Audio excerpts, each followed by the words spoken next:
जी की पत्नी के गर्भ में चला जाता है। 12 साल हो जाते हैं। जब 12 साल हो गए तो ये बालक गर्भ से बाहर नहीं आता। माता अरणी देवी को बहुत तकलीफ होने लगी। अब जब मैया अरणी देवी को तकलीफ हुआ, व्यास जी महाराज हाथ जोड़कर कहने लगा कि बेटा तू गर्भ से बाहर आ जा, देख तो तेरी मां को कितनी तकलीफ हो रहा है। व्यास जी कहे तो अरणी देवी के गर्भ में जो बैठे थे सुखदेव जी भगवान, सुखदेव कहने लगा कि पिताजी मैं संसार में नहीं जाऊंगा। संसार में विष्णु की माया रहती है और संसार में जो जन्म लेता है उसे माया मोह में फंसना पड़ता है। मैं जन्म ले लूंगा पिताजी और बाहर आ जाऊंगा तो विष्णु की माया मुझे पकड़ लेगी, तो फिर वही संसारिक माया में मैं जो फंस जाऊंगा, तो मैं बाहर नहीं आऊंगा। मेरा व्यास जी कहने लगे कि देख बेटा तुम पर विष्णु का माया का असर नहीं होगा, मैं तुम्हें आशीर्वाद देता हूं। सुखदेव जी कहने लगे पिताजी आप तो संसार में रहते हैं, आपकी बात पर भरोसा कैसे करें? अगर स्वयं नारायण आकर कह दे कि विष्णु का माया का असर नहीं होगा तब जाकर मैं संसार में आऊंगा। तो भगवान विष्णु को आया पाना पड़ा सुनता समाज, और भगवान विष्णु आए हैं। आकर भगवान विष्णु कहने लगे कि बेटा सुखदेव तुम्हें वरदान देता हूं कि तुम पर माया का असर नहीं होगा। तो जो माया मोह के बंधनों से पड़े हुए हैं, संसार के मोह माया को परित्याग कर जो पड़े हुए हैं मोह माया से, वही परम सुखदेव जी महाराज हो गए। जन्म लिए सुखदेव जी महाराज। जन्म लेते ही भगवान सुखदेव जी महाराज कहाँ चले गए? वन की ओर भगवान सुखदेव जी महाराज चलने लगे। व्यास जी और उनकी पत्नी कहने लगी कि बेटा अभी तो तू जन्म लिया है, कम से कम हमारी बुढ़ापा को लाठी तू ही है बेटा, और तू ही अभी हमें छोड़कर चला जा रहा है। सुखदेव जी महाराज को व्यास जी महाराज पिता बेटा बेटा कहकर पुकारने लगे। सुखदेव जी महाराज कहने लगा कि पीछे मुड़कर अगर आज देख लेता हूं तो मुझे माया में पड़ना हो जाएगा, माया में फंस जाऊंगा। सुखदेव जी महाराज ने कहा कि ये माया मोह से अगर छुटकारा पाना है तो ये वन ही एक साधन है। सुखदेव जी महाराज जन्म लिए, जन्म लेते ही सीधे वन की ओर चले गए। व्यास जी कहने लगा कि बेटा सुखदेव रुक जा, बेटा सुखदेव रुक जा, थोड़ी बात तो सुन ले। सुखदेव जी महाराज जरा सा ध्यान दें क्या होता है। जंगल में कुछ स्त्रियां स्नान कर रही थी, स्नान कर रही थी। वहीं पर भगवान सुखदेव जी महाराज वहां से गुजरने लगे।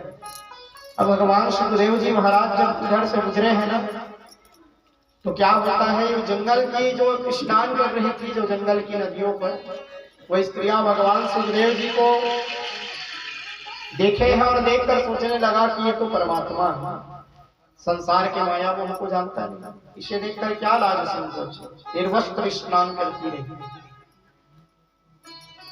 और जैसे ही व्यास जी महाराज जब गए हैं तो व्यास जी महाराज को जैसे उन सरोवर में स्नान कर रही स्त्रियों ने देखा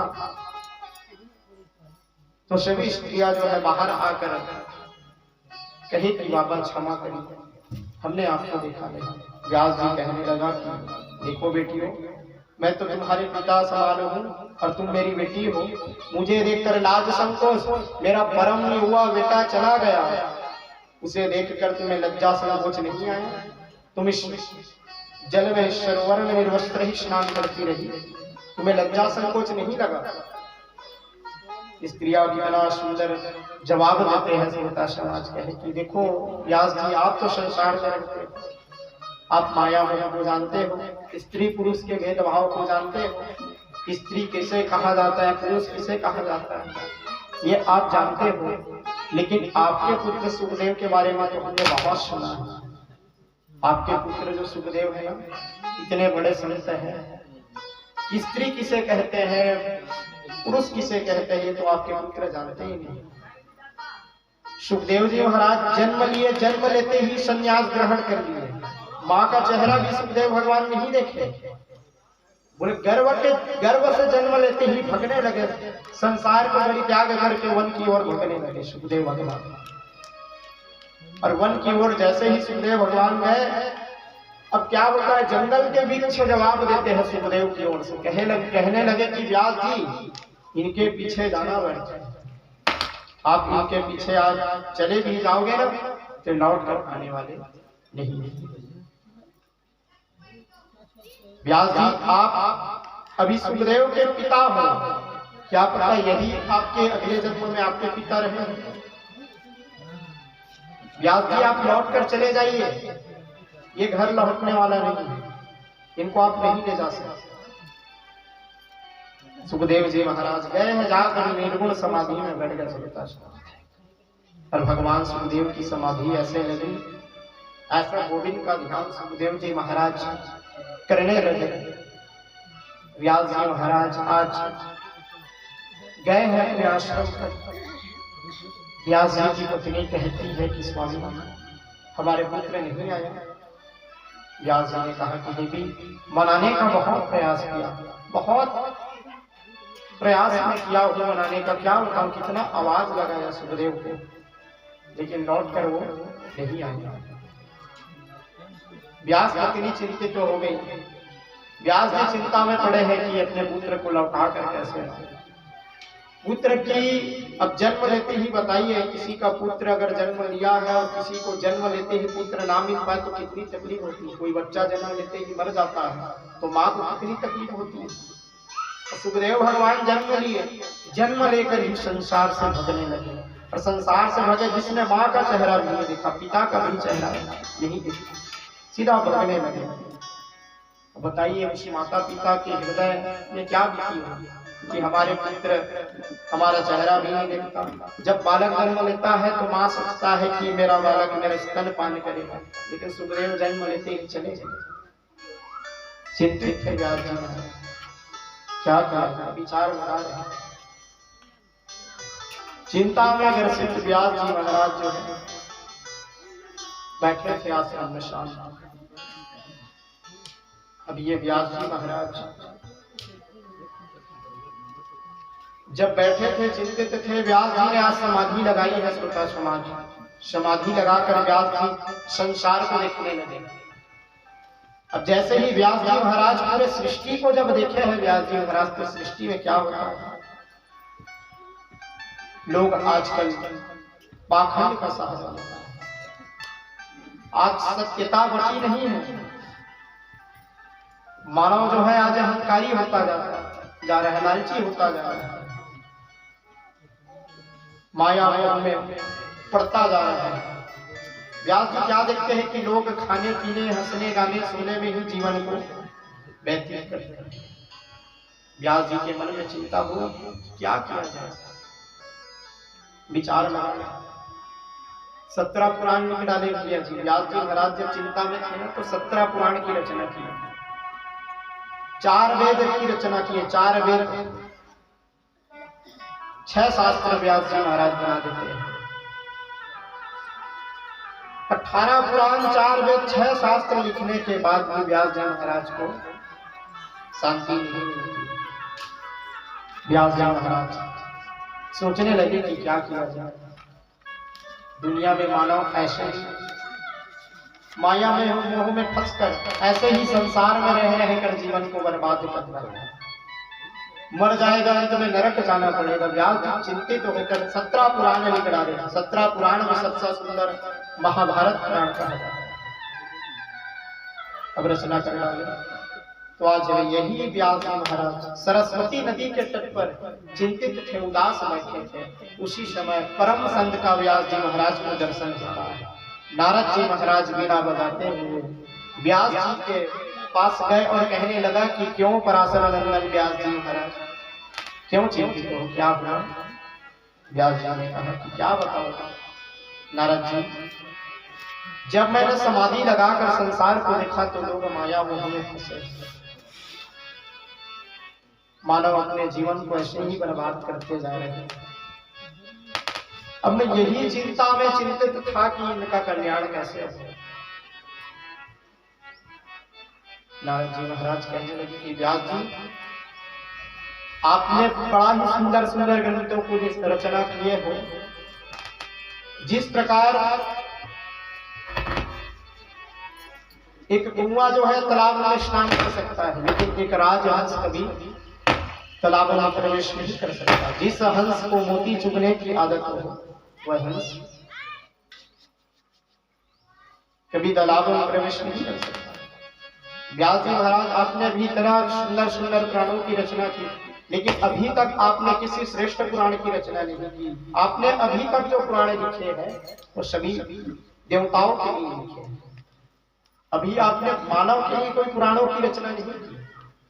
तो व्यास जी महाराज सोचने लगे कि मैं अभी तक 18 पुराण बना डाला और क्या लिखा। नारद जी महाराज कहे कि देखो व्यास जी, रामकृष्ण के परमहंस भक्तों के लिए आपने अभी तक कोई ऐसी पुराण नहीं रचना किया जिसे मानव श्रवण कर सके और श्रवण करने के बाद सत्य मार्ग पर चलकर अपना जो है जीवन धन्य बना पाए। ऐसी कोई कथा आपने नहीं लिखी। नारद ने कहा कि क्या बताऊं व्यास जी, आप इतने बड़े संत हो व्यास जी कि आप संसार के मानव की दुखों के लिए आप दुखित हो रहे हो। संसार के मानव के कल्याण के लिए आप जो है इतना कुछ कर डाले। नारद जी कहते हैं देखो व्यास जी, आप संसार के लोगों के लिए ना भागवत की कथा लिखिए। जब आप भागवत की कथा संसार के मानव के लिए लिख डालोगे ना, तब जो श्रवण करेगा उसे शांति मिलेगी। जो भागवत की कथा श्रवण करेगा उसे परम पद की प्राप्ति होगी। भागवत की कथा श्रवण करने वाला मानव जो है धन्य हो जाएगा, घर पवित्र हो जाएगा, परिवार के लोग तर जाएंगे, कुल तर जाएंगे। ऐसी कथा बना डाला। व्यास जी महाराज कहे कि नारद जी कितना लिखो, बुढ़ापा आ चुका है, कितना लिखो।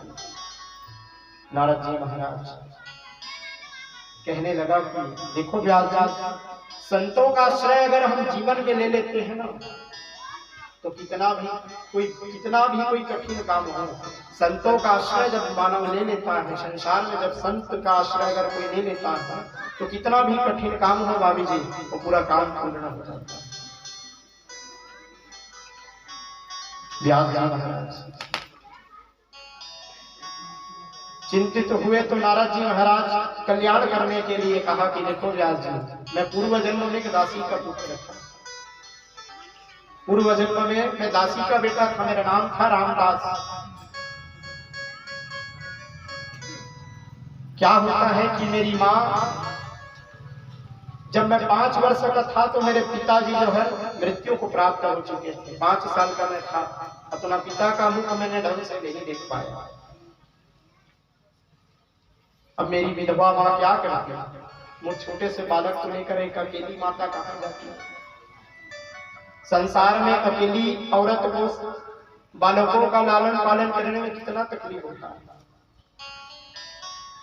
विचार बनाने में कहे नारद जी महाराज पूर्ण अपना जो है पूर्व चरित्र की कथा व्यास जी महाराज को सुनाए। मेरी माता मुझे व्यास जी लेकर कहाँ चली जाती है, संतों के आश्रम पर गई।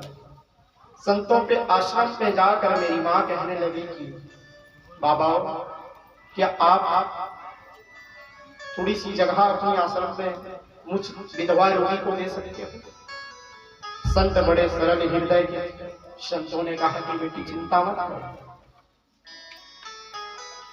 हमारी आश्रम में तू बढ़िया सुंदर रह ले, हमारी पत्नियों के साथ बढ़िया सुंदर रह। नारद जी की माँ कहने लगी कि बाबा आपके आश्रम में मैं रहूंगी ना बाबा, तो बड़ा सुंदर सुंदर काम करूंगी, भोजन बना दूंगी, बढ़िया सुंदर मंदिर में झाड़ू लगा दूंगी, पोछा लगा दूंगी, सेवा कर दूंगी, मुझे गाय दूधना भी आता है बाबा। संतों ने नारद जी की माता जो थी पूर्व विक्रांत में, उनको रख लेते हैं आश्रम में।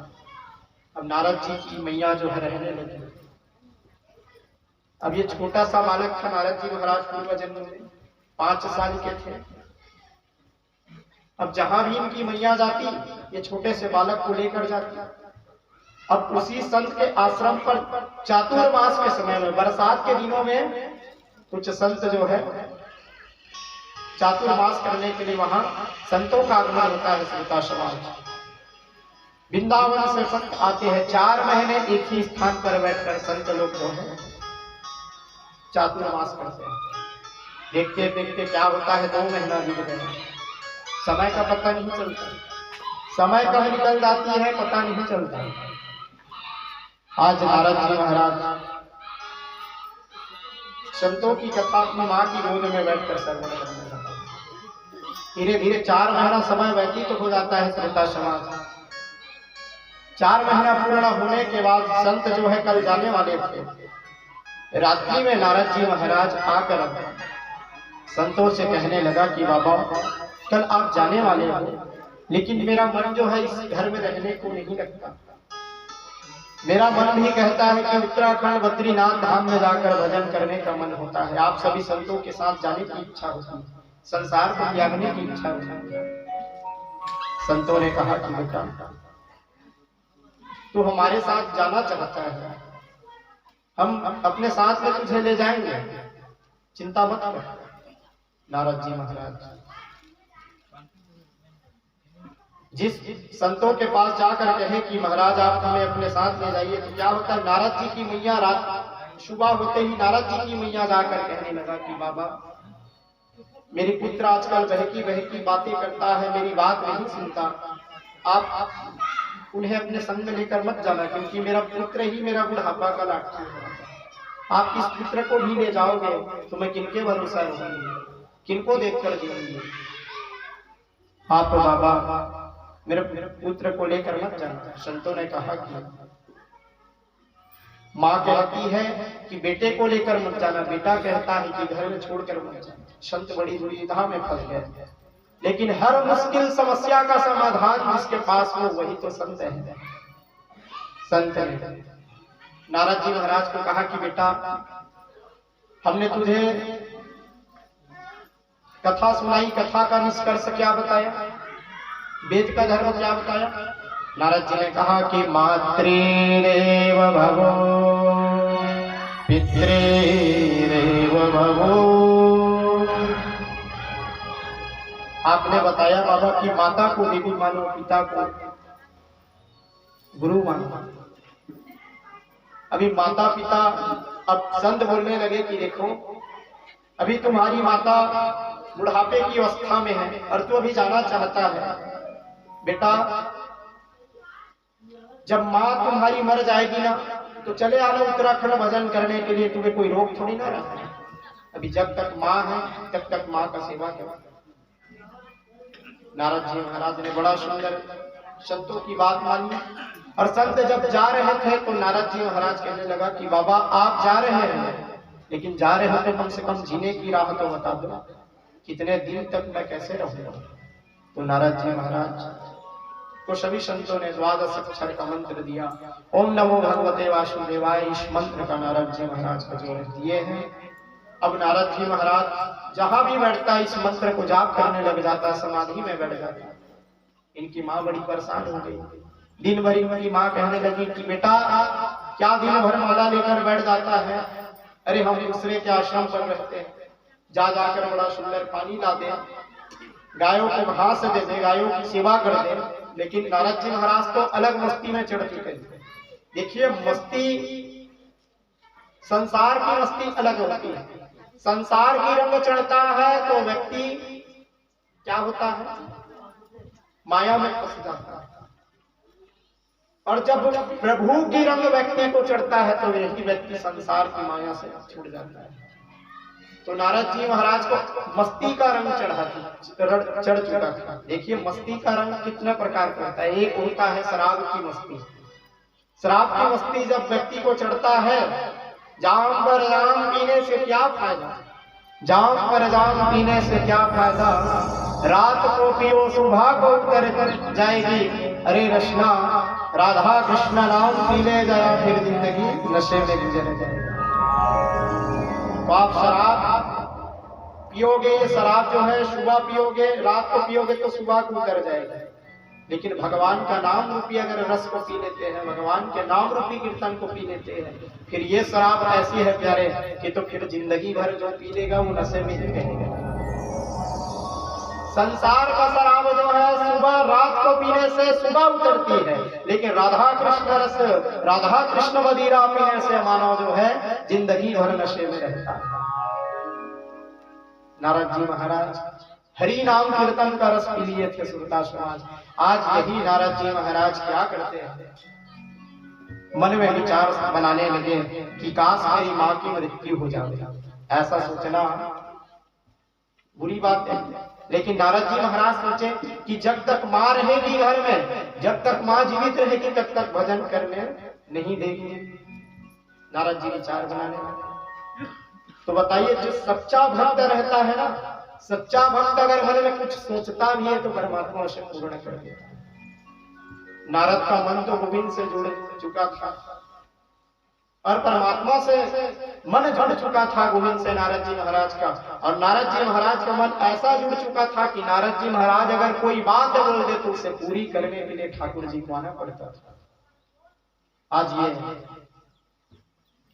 मन में सोचे कि मेरी माँ की मृत्यु हो जाए, ऐसा करके विचार बनाए तो क्या होता है श्रोता समाज।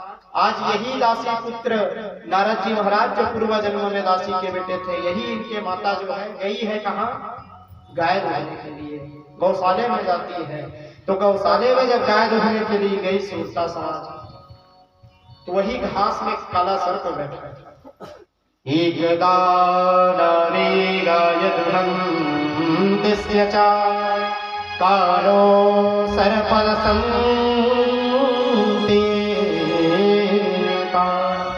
अब जैसे ही गाय दूह रही थी नारद जी की मैया, तो काला सर्प नारद जी की मैया को डसती है और जैसे ही डसा है तो आज इनकी प्राण हो जाती है, मृत्यु हो जाती है श्रोता समाज।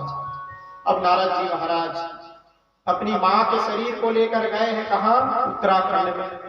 और उत्तराखंड में जाकर नारद जी महाराज अपनी माँ के मृतदेह को अग्नि संस्कार कराए हैं। अग्नि संस्कार कराए तो नारद जी महाराज की दो प्रकार की आंसू निकली। अब नारद जी महाराज की दो प्रकार की आंसू क्यों निकली? कहा जाता है व्यक्ति जब किसी दुख में रोता है तो आंसू जो है गर्म निकलता है। व्यक्ति जब किसी तकलीफ में रहता है, दुख में रहता है, तो आप अपने आंसू को छूकर देख लेना, आंसू गर्म रहेंगे। और व्यक्ति जब सुख में रोता है, जब सुखी होकर रोता है, किसी खुशी से रोता है, प्रसन्नता से रोता है, तो आंसू ठंडा होता है। तो नारद जी महाराज को दो प्रकार के आंसू आंखों से निकले। एक आंख से गर्म आंसू निकलता है, एक आंख से ठंडी आंसू। नारद जी महाराज के मन में देखो प्रसन्नता भी है और दुख भी है। दुख क्या है कि मां मर गई, सुख क्या है कि भजन करने से कोई रुकने वाला नहीं। अब माता का मृतदेह अग्निदाह संस्कार किया और नारद जी महाराज जो है नाचने लगा। तो नारद जी महाराज प्रसन्न होने लगा कि अब मुझे भजन करने से कोई रुकने वाला नहीं है। नारद जी महाराज निर्मल जंगल में जाकर बैठ जाते हैं। जंगल में जाकर नारद जी महाराज आज बैठ जाते हैं। यही नारद जी महाराज जब जंगल में बैठे तो परमात्मा जो है समाधि में दिखने लगा। नारद जी कहने लगा कि गोविंद कब मिलोगे ठाकुर। भगवान लक्ष्मी नारायण कहने लगा कि देखो नारद, इस जन्म में तुम मुझे प्राप्त नहीं कर सकता। अगली बार जब सृष्टि जो है प्रलयकारी, जब समुद्र में ये पूरा सृष्टि जो है जब डूब जाएगी, जब पूरा सृष्टि का विनाश होगा, फिर से तुम्हारा सृजन होगा, ब्रह्मा की उत्पत्ति होगी, उसमें तू ब्रह्मा का पुत्र बनकर जन्म लेगा। इस जन्म में नहीं पा सकता। नारद जी महाराज सृष्टि का प्रलय तक इंतजार किए। नारद जी महाराज धीरे धीरे देखते देखते प्रलय आ जाता है श्रोता समाज। नारद जी महाराज जो पूर्व में दासी का बेटा था, पूर्व जन्म का नारद जी महाराज का जो शरीर जो है परित्याग होता है और नारद जी महाराज अब फिर अपने इस जन्म में ब्रह्मा का पुत्र बनकर नारद बनकर जो है प्रकट। नारद जी महाराज वेद व्यास में कहे कि देखो व्यास जी, आप बोल रहे थे बुढ़ापा आ गया है, कितना लिखूं, मेरे बस की बात नहीं। मैंने कहा कि संतों का आश्रय अगर कोई ले लेता है तो संत के आश्रय जब व्यक्ति ले लेता है तो कोई बात, कोई चीज असंभव नहीं रहती, सब संभव हो जाती है।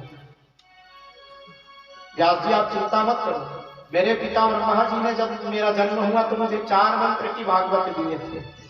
अहवा में समे वाक्रे यतां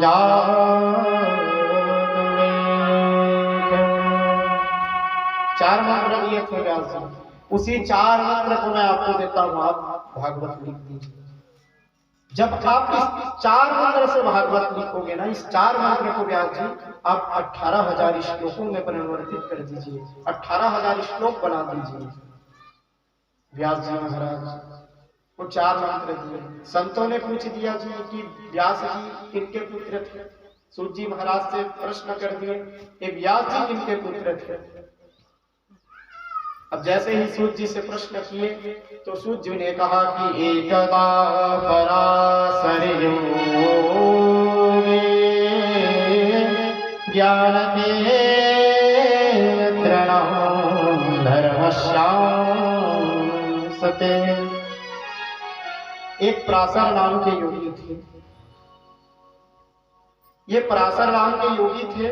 सूत जी महाराज बताने लगे संतों को 88,000 श्लोकों को, देखो संतों ये पराशर नाम के योगी जो थे ना, पराशर जो व्यास जी के पिता है, यही पराशर जी महाराज जो है नित्य प्रति जो है नौका विहार करने के लिए केमट के यहाँ जाते थे।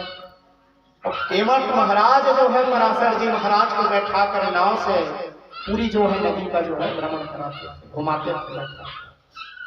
अब एक दिन क्या होता है, ये पराशर जी महाराज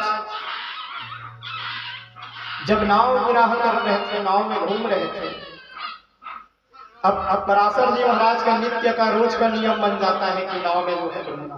अब पराशर जी महाराज एक दिन क्या होता है, जब जाकर नाव में बैठने के लिए जाते हैं तो आज केवड़ जी जो है कहीं चले जाते हैं। केवड़ जी महाराज जो है नाव में नहीं दिखते, पराशर जी महाराज आवाज लगाने लगते हैं कि ओ केवड़ भैया जी कहाँ चले गए।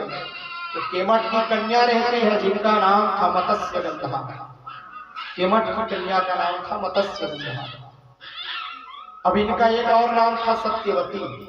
इसी केमट की कन्या का नाम, एक नाम सत्यवती था, एक नाम मत्स्य गंधा था। अब यही पराशर जी महाराज जब गए तो केमट की कन्या को पराशर जी महाराज देखते हैं। केमट की कन्या को पराशर जी महाराज देखे तो कहा कि देखो देवी, क्या आप हमें नाव में बैठा कर नदी का भ्रमण कराओगे। केमट की कन्या कहने लगा, पिताजी कह कर गए थे कि पराशर जी आएंगे तो उनको नाव में बैठा कर जो है भ्रमण करा देना, तो पराशर जी आप ही हो। पराशर जी महाराज कहने लगा कि हाँ मेरा ही नाम पराशर है। केमट की कन्या के सौंदर्य को पराशर जी महाराज जब नाव में बैठे तो देखे कि केमट की कन्या इतनी सौंदर्य थी, उनके पास इतनी सुंदर थी, मां लक्ष्मी के समान थी। पराशर जी महाराज देखकर मोहित हो जाते हैं। पराशर जी महाराज कहने लगा, विचार बनाने लगा कि इसके गर्भ से एक बहुत ही ज्ञानी पुरुष का जन्म होगा जो संसार में भागवत धर्म का प्रचार करेगा, 18 पुराण का लिखने वाला होगा। व्यास जी पराशर जी सोचने लगे, लेकिन पराशर जी सोचने लगे कि इस केमट की कन्या के गर्भ से बालक उत्पन्न कैसे हो। तो पराशर जी महाराज संत थे और संत हमेशा चिंतित रहते हैं कि संसार का कल्याण कैसे हो। तो सोचे कि जब तक व्यास जी का जन्म नहीं होगा संसार का कल्याण नहीं होगा, भागवत की प्रचार नहीं होगा, भागवत लिखने वाला नहीं होगा, मानव को सही अधर्म बताने वाला नहीं होगा, सत्य सत्य बताने वाला नहीं होगा। इस प्रकार पराशर जी महाराज सोचे हैं। केमट की कन्या मत्स्य गंधा से कहने लगा कि देखो देवी, आप क्या हमारे साथ विवाह करोगे। केमट की कन्या मत्स्य गंधा ने कहा कि देखो बाबा, आप एक ठहरे ब्राह्मण बालक और मैं ठहरा कन्या, एक केमट की कन्या, हम दोनों का मिलन कैसे हो सकता है। व्यास जी ने कहा, पराशर जी ने कहा कि देखो देवी, आप चिंतित मत हो, आप जो हो ना एक काम करना, हम केवल आपका स्पर्श करेंगे, अपनी जो है साधना के बल से हम आपके गर्भ से एक पुत्र की जो है उत्पत्ति करेंगे। केवट की कन्या कहने लगी कि महाराज संसार के लोग क्या कहेंगे कि कुमारी कन्या जब गर्भवती हो जाएगी तो संसार के लोग उसे ताना मारेंगे, क्या बोलेंगे संसार के लोग? बाबा, संसार में मेरी बड़ी बदनामी होगी। पराशर जी कहने लगा कि चिंता मत करो देवी, संसार के लोग नहीं जान पाएंगे। आज व्यास जी महाराज, पराशर जी महाराज अपने शक्ति से जो है पूरे आकाश मार्ग में, पूरे चराचर जगत में धुआं धुआं कर देता है, कोहरा उत्पन्न करता है। और जैसा धुआं उत्पन्न होता है श्रोता समाज, तो आज यही पराशर जी महाराज केवट की कन्या को छूते हैं। केवट की कन्या को जैसे ही छुआ तो पराशर जी महाराज अपने योग बल की शक्ति से, अपनी शक्ति मंत्र से पराशर जी महाराज केवट की कन्या आज उनके शक्ति से गर्भवती हो जाती है। और गर्भवती हुए तो इसी केवट की कन्या से गर्भ से एक छोटा सा सुंदर बालक पैदा हुआ, जिनका नाम है वेदव्यास, जिसने भागवत लिखी। यही व्यास जी महाराज पराशर के बेटा थे। संतों ने प्रश्न किया था कि व्यास जी किनके पुत्र है, तो संत सूत जी महाराज बताए कि केवट की कन्या के गर्भ से जन्म लिया। और जन्म लेते ही यही व्यास जी महाराज सीधे कहाँ चले जाए? वन में जाकर बैठ गए थे। वन में जाकर बैठ गए थे। जा रहे थे तो इनकी माता सत्यवती मत्स्यगंधा कहने लगी, बेटा तू कहाँ जा रहा है, हमें छोड़। अब जैसे ही पूछे है श्रोता समाज, तो ये व्यास जी महाराज कहने लगे कि देखो माँ, आप जब भी अपने इस पुत्र को पुकारोगे, जब भी स्मरण करोगी, आपका बालक आपके चरणों में उपस्थित हो जाएगा। अब बस याद करना, लेकिन अभी मैं संसार में नहीं रह सकता। तो व्यास जी चले गए संसार को छोड़कर। अब धीरे धीरे व्यास जी महाराज का विवाह हुआ। विवाह भी हुआ तो इनकी पत्नी का नाम अरणी, विवाह हो गया। ये कथा सूत जी महाराज जो है संतों को सुनाते हैं।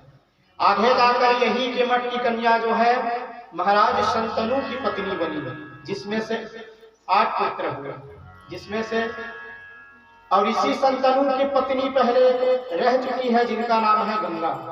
माँ गंगा, गंगा मैया शर्त रखकर विवाह की थी कि मैं जो कुछ भी बोलूंगी आप कभी मुझे रोक टोक नहीं करेंगे, जो करूंगी आप करने दोगे, कभी रोक टोक नहीं करोगे, और आप रोक टोक करोगे तो मैं छोड़कर चली जाऊंगी। ऐसा गंगा मैया जो है शर्त रखकर विवाह किया। तो 7 पुत्र हुए इसी शंतनु राजा के, उस माँ गंगा मैया के गर्भ से 7 पुत्र हुए। तो 7 पुत्र को गंगा मैया क्या करती? नदी में बहा देती। एक दिन शंतनु ने कहा कि जब 8वां पुत्र हो गया तो एक दिन शंतनु राजा ने कहा कि देखो गंगा, तू 7 पुत्र को बहा डाली, मैंने नहीं रोका, लेकिन एक पुत्र तो राजभार संभालने के लिए जरूरी है। इतना बड़ा राजवैभव के राजभार संभालने के लिए एक पुत्र की तो आवश्यकता है। गंगा ने पहले ही कहा था कि आप रोक टोक करोगे ना तो मैं छोड़कर चली जाऊंगी। आप जैसे ही रोकी है शंतनु ने गंगा मैया को, तो गंगा मैया छोड़कर जो है गंगा में विलीन हो जाती है, गंगा में चली जाती है। आज यही राजा शंतनु के जो पुत्र हुए 8वें पुत्र, इनका नाम देवव्रत था। देवव्रत इनका नाम था। यही देवव्रत एक दिन राजा शंतनु, यही शंतनु क्या करते हैं श्रोता समाज, घूमने के लिए जंगल गया। पराशर जी महाराज केवट की कन्या को आशीर्वाद दिए थे कि तुम्हारे शरीर से मछली की दुर्गंध आती है, उस मछली के दुर्गंध के जगह तुम्हारी शरीर से जो है कस्तूरी की खुशबू आएगी, ऐसा आशीर्वाद दिया। बैठी थी केवट की कन्या जो है जंगल में। तो अब क्या होता है, जब शंतनु राजा जो शिकार करने के लिए जंगल में जाता है तो नाक में कस्तूरी की खुशबू आती है। जाकर देखते हैं श्रोता समाज, तो क्या होता है कि यही केवट की कन्या जो सत्यवती है ये बैठी थी, उसी वन में बैठी थी। शंतनु राजा ने दूर से देखा तो शंतनु राजा पास में चली गई और जाकर कहने लगा, केवट की कन्या से परिचय पूछने लगा कि देवी तुम कौन हो, किनकी पुत्री है? केवट की कन्या परिचय देती है कि महाराज मेरा नाम है सत्यवती, मैं केवट की पुत्री हूं। केसरी की खुशबू जब राजा शंतनु के नाक में गया तो राजा शंतनु केवट की कन्या को देखे हैं, देखकर मोहित हो जाता। मन में विचार बनाने लगा कि काश इनसे विवाह हो जाए। केवट की कन्या से पूछने लगा कि देवी क्या आप हमसे विवाह कर सकती हो? केवट की कन्या ने कहा कि स्वामी देखिए महाराज शंतनु जी, आप एक ठहरे राज्यपाट संभालने वाले क्षत्रिय राजा, और मैं कहा एक केवट की कन्या। और बिना मैं पिता के आज्ञा के आपको नहीं बता सकती कि आपसे विवाह कर पाऊंगी कि नहीं। पहले पिताजी से पूछना पड़ेगा। थोड़ी देर में क्या होता है कि केवट आ जाता है। केवट से उनके पुत्री ने पूछा, शंतनु राजा भी केवट से कहने लगा कि महाराज आप अपनी पुत्री से हमारा विवाह करा दो, आपकी पुत्री जो है बड़ा सुख जीवन जो है सुख से रहेगी, राजभार संभालेगी, राजपाट बढ़िया सुंदर जो है देखेगी।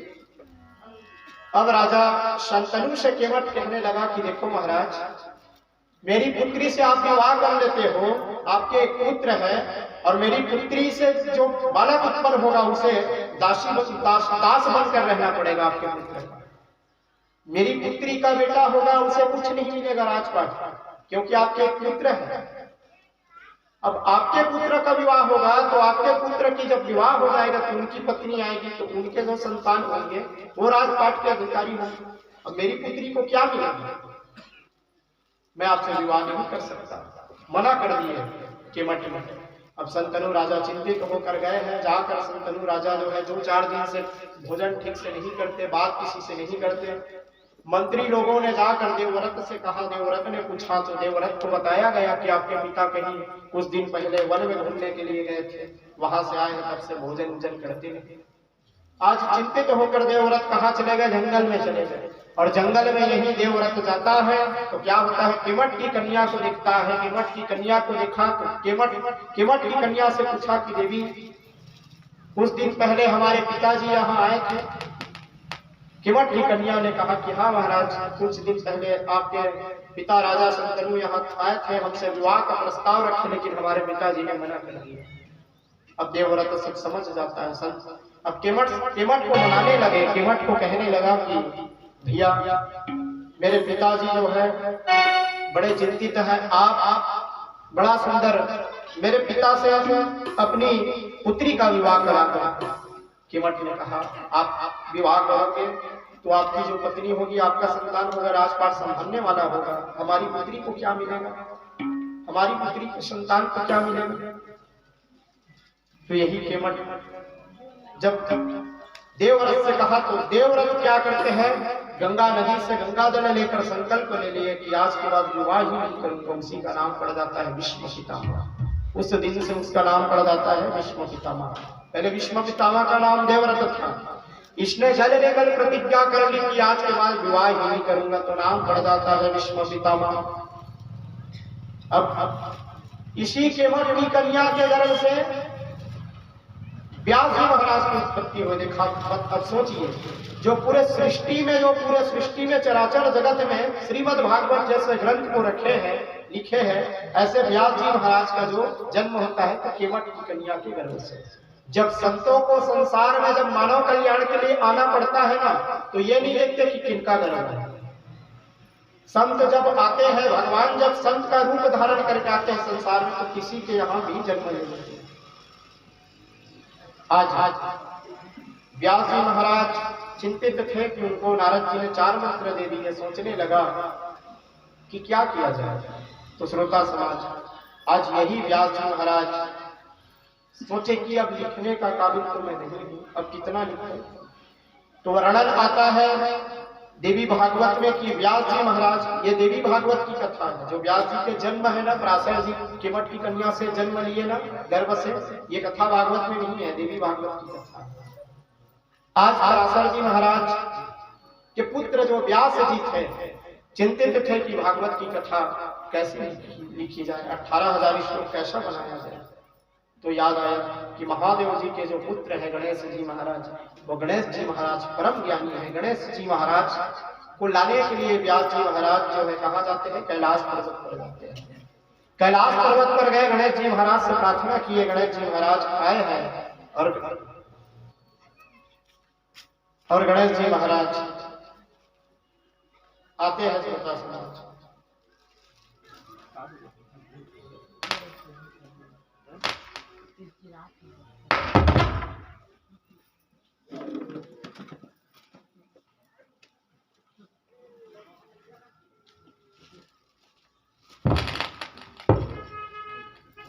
तो गणेश जी महाराज जाते हैं अब व्यास जी महाराज जो है 4 मंत्र को बताने लगे। नारद जी जिए थे, उस 4 मंत्र को बता रहे हैं व्यास जी महाराज। 4 मंत्र का व्यास जी महाराज 18,000 मंत्र जो है गणेश जी को बताए। गणेश जी महाराज जो है लिखते जा रहे हैं, बड़ा सुंदर गणेश जी महाराज लिखे हैं और बड़ा ही सुंदर जो है आज भगवत का जो है प्रचार प्रसार हुआ, भगवत का बढ़िया शुभ आरंभ हुआ। इस प्रकार गणेश जी महाराज लिखे हैं, भागवत की कथा को लिखने लगे। अब भागवत की कथा जब पूर्ण हो गई, लिखा गई, तो व्यास जी महाराज को दिए। अब इसी कथा को व्यास जी महाराज लेकर कहाँ पहुंचे? वैकुंठ लोक में। वैकुंठ लोक में जाकर व्यास जी महाराज नारायण प्रभु को दिखाने लगे। नारायण प्रभु को दिखाए तो नारायण प्रभु कहने लगा, किस ग्रंथ का नाम है? व्यास जी कहने लगा कि इस ग्रंथ का नाम है भागवत। वहां पर लक्ष्मी बैठी थी। माँ लक्ष्मी ने कह दी कि इस ग्रंथ में केवल हमारे पति बस के नाम है, हमारा नाम आया ही नहीं। व्यास जी कहने लगा, देखो भैया, व्याकरण का हिसाब से भगवत का अर्थ जो है भगवती भी होता है। लक्ष्मी ने कहा कि ऐसा नहीं, पूरा स्पष्ट नाम आना चाहिए, पूरी नाम ढंग से आना चाहिए। तो लक्ष्मी मैया कहे हैं व्यास जी को, तो व्यास जी उसमें और अक्षर जोड़ देते हैं। पहले इस कथा की नाम था भागवत, तो उसमें लक्ष्मी मैया के कहने पर व्यास जी और नाम जोड़ देते हैं, श्रीमद्। श्रीमद् और जोड़ के उस दिन से इस कथा का नाम हो गया श्रीमद् भागवत। तो इसी कथा का नाम श्रीमद् भागवत हो जाता है। श्री का अर्थ होता है लक्ष्मी, माँ का अर्थ होता है भगवती, और द का अर्थ होता है दक्षदायिनी, जो संसार का जो पालन करे, संसार का जो है उत्पत्ति करे, ऐसी दक्षदायिनी होती है, दक्ष पुत्री होती है। तो इस प्रकार श्रीमद् भागवत हो जाता है। गणेश जी चिड़चिड़ाता है।